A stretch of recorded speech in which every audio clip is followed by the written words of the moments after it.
Вопрос об участии, роли и статусе Беларуси в войне против Украины, развязанной Россией, сегодня является не только предметом многочисленных дискуссий, но также и откровенных политических спекуляций.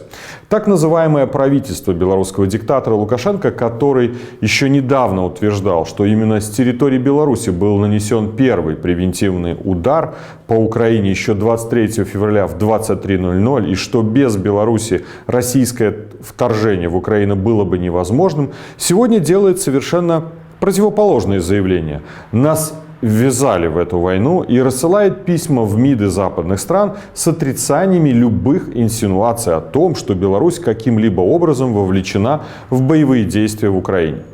Зачем это делает нелегитимное правительство Лукашенко, нам понятно. Они хотят уйти от ответственности, добиться снятия санкций или, как минимум, избежать введения против Беларуси зеркальных санкций, аналогичных тем, что вводятся против России. Но отрицает участие Беларуси в военной агрессии не только режим Лукашенко. 13 марта вопрос о том, участвует или не участвует Беларусь в войне против Украины, был рассмотрен в докладе миссии ОБСЕ о нарушениях международного гуманитарного права и прав человека, военных преступлениях и преступлениях против человечности, совершенных в Украине с 24 февраля 2022 года. Докладчики сделали следующее заключение. Хотя Беларусь позволяет использовать свою территорию для нападения России на Украину, миссия считает, что по состоянию на 1 апреля она не является стороной международного вооруженного конфликта, если сама не совершает актов насилия или иные действия, представляющие собой непосредственное участие в боевых действиях лиц, приписываемых Беларуси. Какие цели преследовали докладчики, давая подобную оценку, остается только догадываться. Однако созвучность этой оценки с официальной позицией режима Лукашенко не может не настораживать и не вызывать недоверия. Существует ли в таком случае по-настоящему убедительный ответ на вопрос о роли Беларуси в войне? Разумеется, да. Искомый ответ, безусловно, есть у западной и украинской разведки. Иначе вопросы возникали бы уже к профессиональному уровню разведчиков. Но согласитесь, что сомневаться в их профессионализме, учитывая высокое качество данных, переданных ими накануне войны и предоставляемых сейчас, это просто абсурд. Ответ на этот вопрос у разведки есть, а значит, он есть и у политического руководства как Украины, так и союзных ей стран Запада. Для нас очевидно, что неопределенность в вопросе участия либо неучастия Беларуси в войне политически мотивирована. Однако нам, демократическим силам и народу Беларуси, по-прежнему нужен ответ. Ведь от него зависит статус и будущее нашей страны по итогам войны в Украине, а также и принципиальный для нас вопрос о привлечении режима Лукашенко к ответственности за соучастие в этой войне и совершенные в ее ходе военные преступления. Поэтому мы попробуем поставить вопрос о роли Беларуси в войне иначе. Кто нажал на кнопку? Все очень просто. Факты многочисленных пусков ракет по Украине с территории Беларуси доказаны. Очевидны и ни у кого не вызывают сомнений. Как и то, что многие из этих ракет поразили свои цели и убили украинских граждан.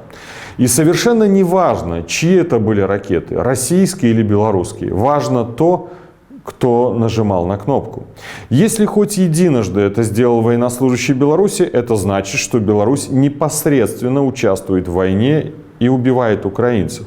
Это значит, что ОБСЕ дает в корне неверную оценку действиям белорусской стороны с целью намеренного введения общественности в заблуждение. Это значит, что Украина и Запад осознанно скрывают факт участия Беларуси в войне. Но также это значит, что Беларусь должна нести всю полноту ответственности за участие в войне против Украины, включая выплату репараций. Если же все пуски ракет совершали исключительно российские военнослужащие, то возникает несколько иной вопрос. Каким образом российские войска получили возможность использовать территорию и инфраструктуру Беларуси для ведения войны против Украины? Как могло так получиться, что страна, которая не участвует в войне, стала плацдармом для ее ведения? Ответ очевиден. Беларусь подверглась российской оккупации. А учитывая, что ни правительство Лукашенко, ни белорусская армия никоим образом не препятствовали иностранной армии в осуществлении военных действий против Украины с территории нашей страны, то можно прийти к выводу, что данная оккупация произошла с их полного попустительства и согласия. Мы можем констатировать, что в данном случае функция оккупационной администрации возложена на марионеточное правительство Лукашенко, который полностью подконтролен Кремлю.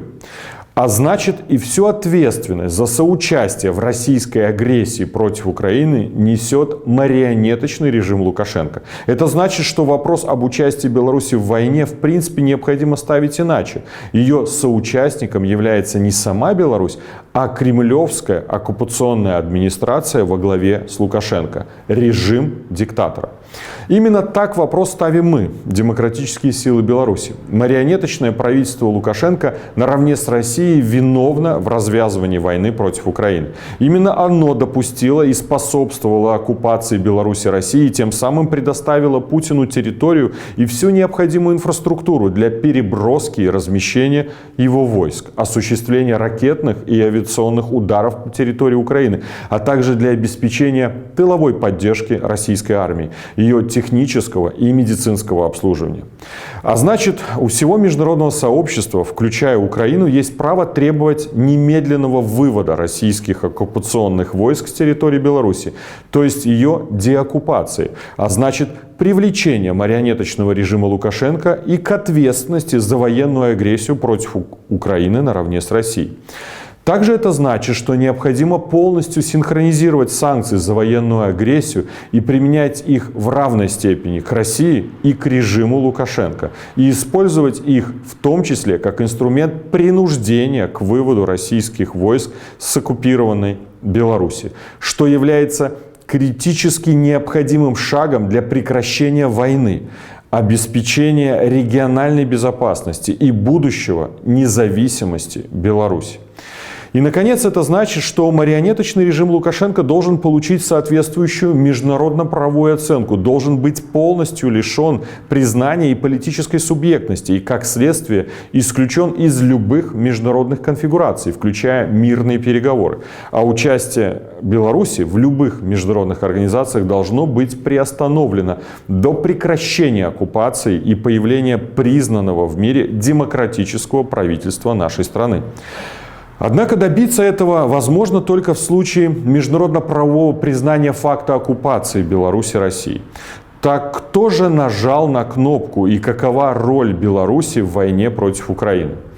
Белорусские военные, а значит Беларусь является прямой участницей войны, или российские, а значит страна находится под российской оккупацией и военным агрессором является не Беларусь, а оккупационная администрация Лукашенко, полностью подконтрольная Кремлю и действующая в интересах России? Ответ на этот вопрос, без сомнения, есть у украинской и западной разведки, а значит, он должен быть у руководства Украины и стран Запада. И мы, белорусы, конечно же, ждем этого важного, однозначного, четкого ответа, который поставит точку в политических спекуляциях и заигрываниях Запада с режимом Лукашенко. Ответа, который определит статус и роль Беларуси в войне против Украины и прямо укажет на конкретных военных агрессоров.